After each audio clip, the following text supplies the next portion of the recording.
दोस्तों नमस्कार। आप सभी का एक बार फिर से स्वागत करता हूं एग्री मस्ती के इस यूट्यूब चैनल पर। और दोस्तों BSc agriculture 6 semester post harvest management and value addition of fruits and vegetables जो सब्जेक्ट है उसका जो प्रीवियस ईयर का पेपर था उसको विद आंसर मैंने आपके लिए लाया हूं।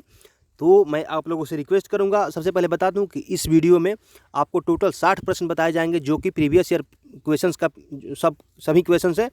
और 60 प्रश्न में से दोस्तों मैं गारंटी करता हूं कि जो इस वीडियो का शुरू से अंत तक देख लेगा वीडियो को, वो कम से कम 15 प्रश्न तो ऐसे ही कर देगा। मैं गारंटी करता हूं, क्योंकि हर बार यही होता है, प्रीवियस ईयर पेपर से प्रश्नों को उठाया जाता है। आप लोगों से रिक्वेस्ट है कि आप लोग वीडियो को अंत तक देखिएगा। साथ ही साथ आप लोगों को आपके लिए बता दूं कि अगर आपको पीडीएफ चाहिए तो टेलीग्राम चैनल ज्वाइन कीजिए, वहाँ पे पीडीएफ भेज दिया जाता है। चाहे आपका पोस्ट हार्वेस्ट मैनेजमेंट हो या फिर अन्य सब्जेक्ट्स हो, आने वाले जितने भी पेपर्स हैं उसके लिए आपको टेंशन नहीं लेना, पीडीएफ भी मिल जाएंगे। अब दोस्तों हम लोग चलेंगे सीधे वीडियो में, प्रश्नों का सिलसिला शुरू करेंगे। तो चलते हैं, अपने प्रश्नों का सिलसिला शुरू करते हैं। तो दोस्तों यहाँ से शुरू होता है प्रश्नों का सिलसिला, और मैं लगातार प्रश्नों को बताऊँ उससे पहले आप लोगों से मेरा रिक्वेस्ट एक और रहेगा कि अगर आपने इस चैनल को सब्सक्राइब नहीं किया है तो आप लोग प्लीज़ सब्सक्राइब कर लीजिएगा, ताकि आपका एक सब्सक्राइब मेरे लिए काफ़ी बड़ा मदद होता है। आपका तो कुछ नहीं लगता, लेकिन मेरे लिए काफ़ी बड़ा मदद होता है। सो प्लीज़ सब्सक्राइब, ये मेरा हम्बल रिक्वेस्ट है। और इस वीडियो को लाइक भी कर दीजिएगा हमारी इस मेहनत करके वीडियो को आपके सामने प्रस्तुत करने के लिए। अब दोस्तों पहला प्रश्न देखते हैं, प्री कूलिंग का उद्देश्य होता है, aim of the pre cooling is. तो दोस्तों प्री कूलिंग का उद्देश्य होता है आपका फील्ड हीट को कम करना, ठीक है, फील्ड हीट को कम करना। और जब फल एवं सब्जियां पूर्ण रूप से भौतिक वृद्धि कर लेते हैं तो यह कहलाता है, तो दोस्तों इसे मैच्योरिटी कहा जाता है। जब अपने मन के हिसाब से पूरा जो डेवलपमेंट होता है फल का या सब्जी का हो जाता है तो उसे मैच्योरिटी कहा जाता है। और नेक्स्ट है, बीज का रंग देखकर इस फल की परिपक्वता का ज्ञात करते हैं। तो दोस्तों बीज का रंग देख करके किस फल की परिपक्वता का हम लोग ज्ञात करते हैं कि ये फल पक गया है। तो पपीता, ठीक है, पपीता होता है, इसका बीज देखने से पता चलता है कि ये जो बीज का रंग देखने से पता चलता है कि पपीता पक गया है, ठीक है, क्योंकि पपीता पकने के बाद जो बीज का कलर होता है वो काला हो जाता है।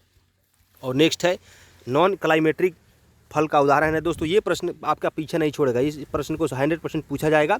और प्रश्न रहेगा example of non climacteric fruits. तो दोस्तों नॉन क्लाइमेट्रिक फ्रूट का उदाहरण इसमें कौन सा है, तो जामुन। जामुन क्या है दोस्तों, नॉन क्लाइमेट्रिक फ्रूट है जामुन आपका, इसको याद कर लीजिएगा। और नेक्स्ट है, उच्च श्वसन दर वाला फल है।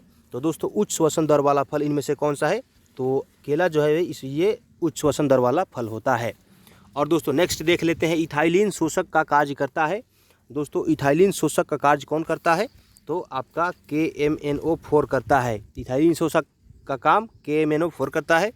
और शीघ्र खराब होने वाला फल है। तो दोस्तों आप इन 4 ऑप्शंस में देखेंगे तो आपको पता चल जाएगा आसानी से कि कौन सा जो फल है वो बहुत जल्द ख़राब हो जाता है। तो दोस्तों जो जामुन होता है ये बिल्कुल ही मतलब तोड़ने के 1 घंटे बाद भी शायद बढ़िया सुरक्षित नहीं रह पाता है।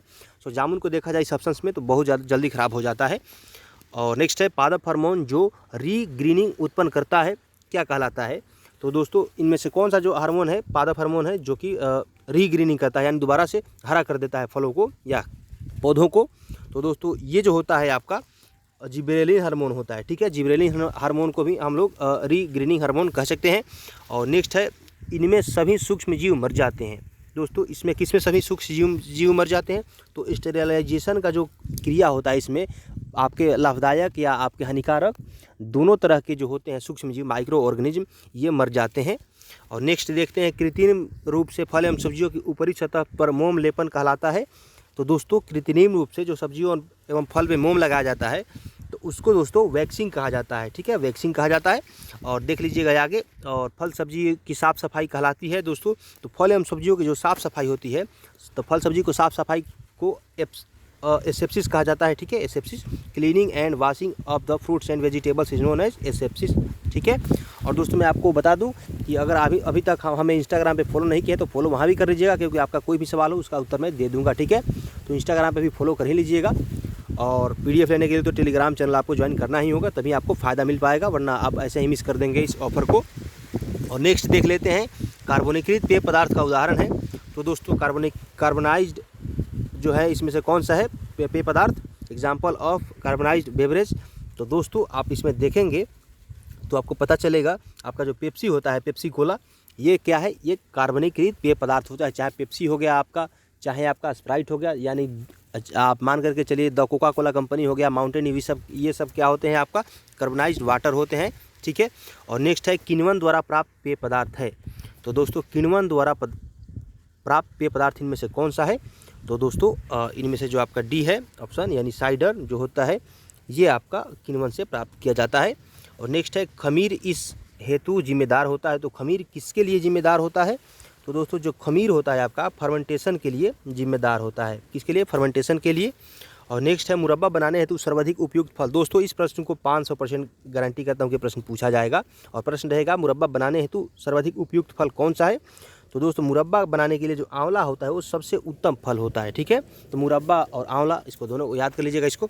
और नेक्स्ट है इनमें से इसमें एस्पोनिन पाया जाता है। तो कौन किसमें एस्पोनिन पाया जाता है? तो दोस्तों आपका जो मटर होता है इसमें एस्पोनिन पाया जाता है। और हम लोग नेक्स्ट देख लेते हैं एंजाइम जो रंग को उड़ा देता है क्या कहलाता है? तो दोस्तों ऐसा एंजाइम जो रंग को उड़ा देता है उसे पॉलीफिनाइल ऑक्सीडेज कहा जाता है। और नेक्स्ट देख लेते हैं रंगीन पदार्थों हेतु उपयुक्त संरक्षक है। तो दोस्तों रंगीन पदार्थों हेतु उपयुक्त संरक्षक इनमें से कौन होता है? तो सोडियम बेंजोएट होता है। दोस्तों इस प्रश्न को 500% गारंटी करता हूँ कि पूछा जाता है हर बार, और पूछा ही जाएगा आपसे भी। और नेक्स्ट है वह एंजाइम जो दुर्गंध पैदा करता है। तो दोस्तों ऐसा एंजाइम जो दुर्गंध पैदा करता है वो क्या होता है? पेरोक्सीडोज होता है। क्या होता है? पेरोक्सीडोज होता है जो दुर्गंध पैदा करता है। और नेक्स्ट है नमक का प्रतिशत जो संरक्षक का कार्य करता है।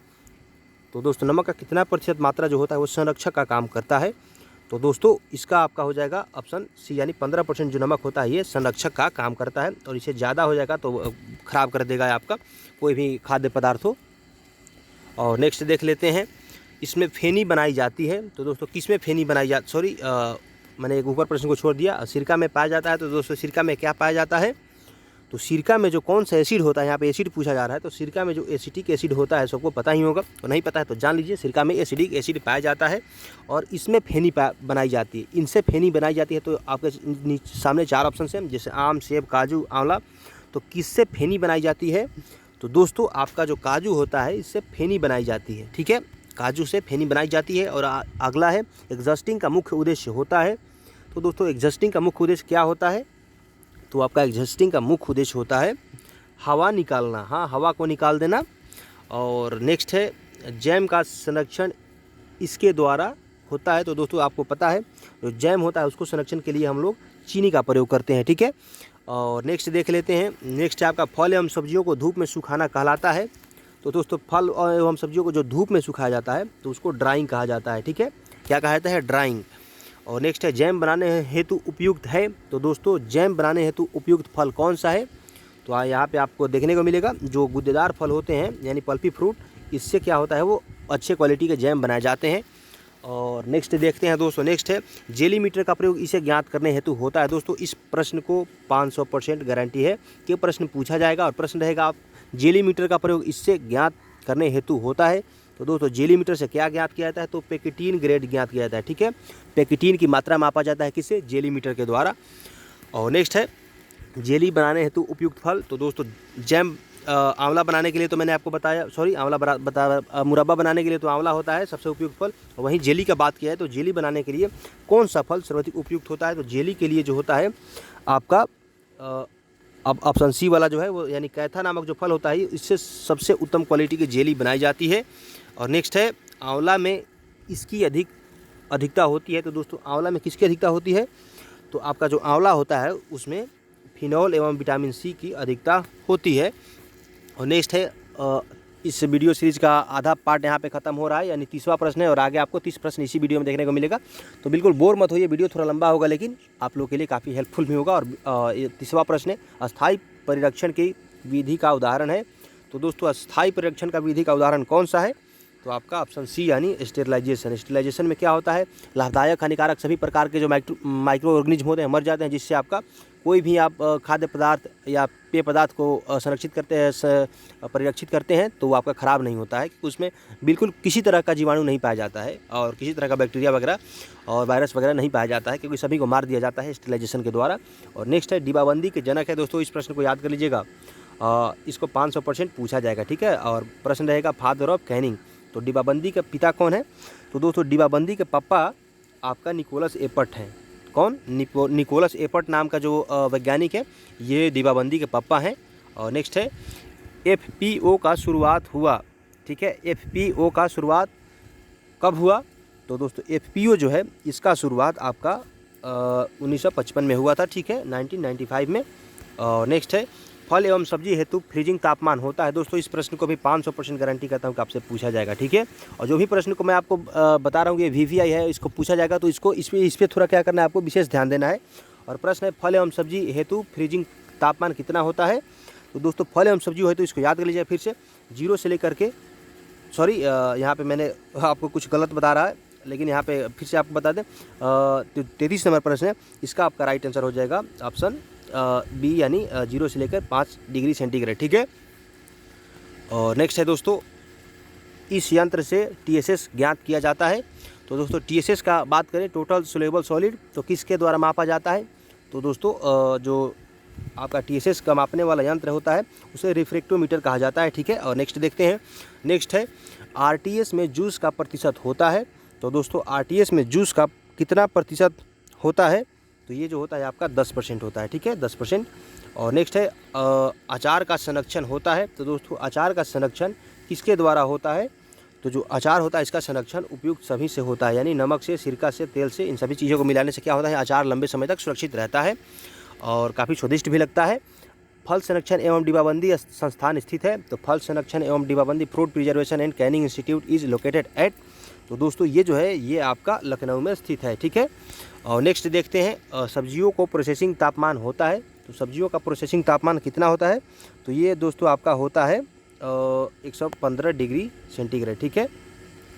और नेक्स्ट है 39 नंबर प्रश्न, पानी और नमक का घोल होता है। तो दोस्तों पानी और नमक का घोल जो होता है वो आपका होता है ब्राइन, ठीक है, पानी और नमक के घोल को ब्राइन कहा जाता है। और नेक्स्ट है इनमें कौन परिरक्षक नहीं है? तो दोस्तों परिरक्षक इनमें से कौन सा नहीं है? तो आप ऑप्शंस देखेंगे तो आपको ऑप्शन B वाला जो है साइट्रिक एसिड, ये परिरक्षक नहीं है। और नेक्स्ट देखते हैं दोस्तों, स्पोर बनाने वाले बैक्टीरिया है। तो दोस्तों स्पोर बनाने वाले बैक्टीरिया इनमें से कौन सा है? तो आपको बता दें कि जो ऑप्शन A वाला है बैसिलस सबटिलिस, ये जो होता है स्पोर बनाता है। और नेक्स्ट है डिब्बाबंदी हेतु सर्वाधिक उपयुक्त सब्जी है। तो दोस्तों आप इस प्रश्न को भी देख लीजिए, ये काफ़ी कॉमन प्रश्न है और काफ़ी इंपॉर्टेंट भी है। डिब्बाबंदी हेतु सर्वाधिक उपयुक्त सब्जी कौन सा है? तो जो आपका मटर होता है इसको डिब्बाबंदी हेतु काफ़ी उपयुक्त माना जाता है। और क्योंकि हरा मटर आपको पता है पूरे साल भर उपयोग करने के लिए आपको इसको डिब्बाबंदी करके रखना पड़ता है, वरना आपको हरा मटर नहीं मिल पाता है, तो आपका पनीर ख़राब हो जाता है, बढ़िया नहीं लगता है। और नेक्स्ट है सब्जी जिसका प्रयोग मुरब्बा बनाने हेतु होता है। तो किस सब्जी का प्रयोग हम लोग मुरब्बा बनाने के लिए भी करते हैं? तो जो कुम्हेड़ा है, ठीक है, कुम्हेड़ा, जिसको कहीं कहीं कद्दू और बिहार में कोहड़ा और पूर्वांचल में कोहड़ा कहा जाता है। तो जो कुम्हेड़ा होता है इस सब्जी से क्या होता है कि मुरब्बा भी बनाया जाता है। और नेक्स्ट है टमाटर केचप का TSS होता है। तो दोस्तों और इस प्रश्न को भी मैं आपको बता दूं कि ये 500% गारंटी है कि इस प्रश्न को पूछा जाएगा। और प्रश्न रहेगा TSS of tomato ketchup is, तो टोमेटो का जो केचप होता है उसमें TSS का मात्रा जो होता है वो 25% होता है, ठीक है। कितना? 25% टमाटर का जो होता है वो केचप, उसमें TSS का मात्रा होता है। और नेक्स्ट देखते हैं, नेक्स्ट है आपका CFTRI, यानी CFTRI कहाँ स्थित है? तो CFTRI इज़ लोकेटेड एट, तो दोस्तों ये जो है ये आपका मैसूर कर्नाटका में स्थित है, ठीक है। और नेक्स्ट है 46 नंबर प्रश्न, कार्डियल बनाने हेतु उपयुक्त फल है। तो दोस्तों इस प्रश्न को भी आप VVI मान करके चलिए, इस प्रश्न को आपसे पूछा जाएगा, ठीक है। ये काफ़ी इंपॉर्टेंट प्रश्न है। और प्रश्न रहेगा सुटेबल फ्रूट फॉर कार्डियल मेकिंग। तो दोस्तों कार्डियल बनाने के लिए जो सबसे उपयुक्त फल होता है वो संतरा होता है। क्या होता है? ऑरेंज होता है, ठीक है, नागपुर वाला ऑरेंज होता है। क्योंकि आपको पता है जो संतरा का सबसे ज़्यादा प्रोडक्शन महाराष्ट्र में होता है और इसके लिए नागपुर काफ़ी मशहूर भी है। और फलों की डिब्बाबंदी इस घोल में होती है। तो दोस्तों फलों का डिब्बाबंदी किस घोल में होता है? तो आपको बता दें जो सिरप होता है इसमें फलों का डिब्बाबंदी किया जाता है, ठीक है। और नेक्स्ट है सुखाने हेतु उपयुक्त सब्जी है। तो दोस्तों सुखाने हेतु उपयुक्त सब्जी कौन है? तो ये काफ़ी कॉमन प्रश्न है, इसको बार बार पूछा जाता है। और जो आपका करेला है बीटर गार्ड, ये जो होता है सुखाने हेतु काफ़ी ज़्यादा सुटेबल होता है। और नेक्स्ट है आम के भंडारण हेतु उपयुक्त तापमान है। तो दोस्तों आम का भंडारण हेतु उपयुक्त तापमान इनमें से कौन सा है? और इस प्रश्न को मैं आपको बता दूं ये भी VVI प्रश्न है। आम का भंडारण हेतु उपयुक्त तापमान कितना होना चाहिए? तो जो आम का भंडारण हेतु आपका जो 7 से 8 डिग्री जो टेम्परेचर होता है सेल्सियस में, ये आपका आम का भंडारण हेतु काफ़ी उपयुक्त माना जाता है। इसमें आम खराब नहीं होता जल्दी। और सब्जियों को 2 से 5 मिनट उबालकर ठंडे करने की प्रक्रिया कहलाती है। तो दोस्तों सब्जियों को 2 से 5 मिनट आपने उबाल लिया उसको और फिर उसको ठंडा कर दिया, तो इसको क्या कहा जाता है, इसको कहा जाता है आपका ब्लॉचिंग। ठीक है, ब्लॉचिंग कहा जाता है इसको। जब उबाल करके आप किसी चीज़ को ठंडा करते हैं, किसी सब्जी को 2 से 5 मिनट उबालने के बाद ठंडा करते हैं, तो उसे ब्लॉचिंग कहा जाता है। मैं बार बार आपसे रट्टा मार रहा हूँ ताकि आपको याद हो जाए, आपके माइंड में घुस जाए। तो आपका भी रिस्पॉन्सिबिलिटी है कि आप इस वीडियो को लाइक कर दीजिएगा और चैनल को सब्सक्राइब कर लीजिएगा। साथ ही साथ PDF के लिए आप टेलीग्राम भी ज्वाइन कर लीजिएगा। ठीक है, और नेक्स्ट आपका जितने भी पेपर होने वाले हैं सभी का पेपर्स के लिए आपको हेल्पफुल वीडियो इस चैनल पे लाए जाएंगे, चाहे आपका सिलेबस का वीडियो हो या फिर चाहे आपका यूनिवर्सिटी का अपडेट हो। और नेक्स्ट प्रश्न को देख लेते हैं। शून्य ऊर्जा प्रशीतन गृह का आविष्कार कहाँ हुआ? Zero energy cool chamber developed eight. तो दोस्तों ये प्रश्न भी VVI है, इसको पूछा जाता है हर बार। और प्रश्न रहेगा शून्य ऊर्जा प्रशीतन गृह का आविष्कार कहाँ हुआ? तो दोस्तों शून्य ऊर्जा प्रशीतन गृह का जो आविष्कार है वो IARI में हुआ। ठीक है दोस्तों, IARI में हुआ था। और नेक्स्ट है प्याज के भंडारण में आर्द्रता का उपयुक्त प्रतिशत होता है। तो प्याज का जो भंडारण होता है उसमें आर्द्रता का 60 से 70% उपयुक्त प्रतिशत होता है आर्द्रता का। ठीक है, प्याज में। और नेक्स्ट है काली गर्दन की समस्या इसमें होती है। तो दोस्तों काली गर्दन की समस्या किस में होती है? तो जो ऑप्शन डी है यानी सॉस होता है, इसमें काली गर्दन की समस्या होती है, सॉस में होती है, इसको याद कर लीजिए। और नेक्स्ट है जेली के अंतिम बिंदु पर तापमान होता है। तो दोस्तों जेली के अंतिम बिंदु पर तापमान कितना होता है? तो 105 डिग्री सेंटीग्रेड होता है। और नेक्स्ट है लैक्टिक एसिड फर्मेंटेशन से प्राप्त पदार्थ है। तो दोस्तों लैक्टिक एसिड के फर्मेंटेशन से जो पदार्थ प्राप्त होता है उसको क्या कहा जाता है? तो दोस्तों उसको कहा जाता है अचार। ठीक है, पिकल। और नेक्स्ट है माइकोटॉक्सिन पैदा करता है। तो माइकोटॉक्सिन क्या पैदा करता है दोस्तों? तो ये जो होता है मोल्ड पैदा करता है। जो माइकोटॉक्सिन है ये मोल्ड द्वारा पैदा किया जाता है। और नेक्स्ट है प्रतिजैविकी किसका प्रयोग संरक्षण में होता है? तो प्रतिजैविकी यानी antibiotic that is used in preservation is. तो दोस्तों जो ये इसका आपका राइट आंसर होगा वो होगा ऑप्शन डी यानी उपयुक्त सभी के लिए क्या होता है? प्रतिजैविकी का प्रयोग किया जाता है जिससे संरक्षण रह सके लंबे समय तक। नाइसिन, पैमेरिसिन और सब्टिलीन। और ये तीनों क्या है? आपका प्रिजर्वेटिव है। तीनों को मिलाकर के आप लंबे समय तक खाद्य पदार्थ को सुरक्षित रखते हैं। और नेक्स्ट है टमाटर से निर्मित पदार्थ को निर्जमीकरण का ताप होता है। तो दोस्तों टमाटर से निर्मित पदार्थों का जो निर्जमीकरण का ताप होता है वो कितना डिग्री होता है? दोस्तों ये तो निर्जमीकरण किसी चीज़ का भी किया जाता है तो टेम्परेचर होता है वो काफ़ी हाई होता है जिससे सभी तरह के बैक्टीरिया और वायरसेस मर जाते हैं। तो इसका आपका आंसर होगा ऑप्शन बी यानी 100 डिग्री सेंटीग्रेड पे जो टमाटर से जितने ही पदार्थ बनाए जाते हैं उसको निर्जमीकृत करने के लिए 100 डिग्री टेम्परेचर पे उसको गर्म किया जाता है। और नेक्स्ट है सिरका बनाने हेतु उपयुक्त फल है। तो दोस्तों सिरका बनाने हेतु उपयुक्त फल कौन सा है? तो जामुन होता है। ठीक है, जामुन का सिरका गाँव देहात में भी आपको आमतौर पर सुनने को मिल जाता है। और दोस्तों इसके बाद एक मात्र और प्रश्न बचा है, उससे पहले मैं आप लोगों से रिक्वेस्ट करना चाहूँगा कि अभी तक आपने इस वीडियो को लाइक नहीं किया है तो प्लीज़ लाइक कर दीजिएगा, क्योंकि दोस्तों बहुत मेहनत लगता है। आप लोगों को तो बस आसानी से सर्च करने पे मिल जाता है, लेकिन काफ़ी मेहनत करने के बाद मैं आपको ये वीडियो प्रोवाइड करा पाता हूँ। So please like this video and subscribe our channel. ठीक है, ताकि आपके आने वाले जितने भी नेक्स्ट वीडियोज हैं, नेक्स्ट आपका सिलेबस का वीडियो है या फिर यूनिवर्सिटी का अपडेट है, सभी की सभी आपको आसानी से मिलती रहे। और नेक्स्ट है लाइव पीलिंग, इस नाम से भी जाना जाता है। दोस्तों ये क्या है? ये जो लाइव पीलिंग है ये दोस्तों VVI क्वेश्चन है। ठीक है, काफ़ी ये इंपॉर्टेंट है, इसको हर बार पूछा जाता है। सो इस बार भी पूछा जा सकता है। लाइव पीलिंग इस नाम से भी जाना जाता है। तो दोस्तों जो लाइव पीलिंग है ये रासायनिक पीलिंग के नाम से भी जाना जाता है। दोस्तों 60 प्रश्न का सिलसिला जो चल रहा था यहीं पे समाप्त होता है और हम लोग तैयारी कर रहे हैं किसी अगले वीडियो का और मिलेंगे उस अगले वीडियो में। और इस वीडियो को यहीं समाप्त करते हैं। तब तक के लिए आप सभी का बहुत बहुत धन्यवाद।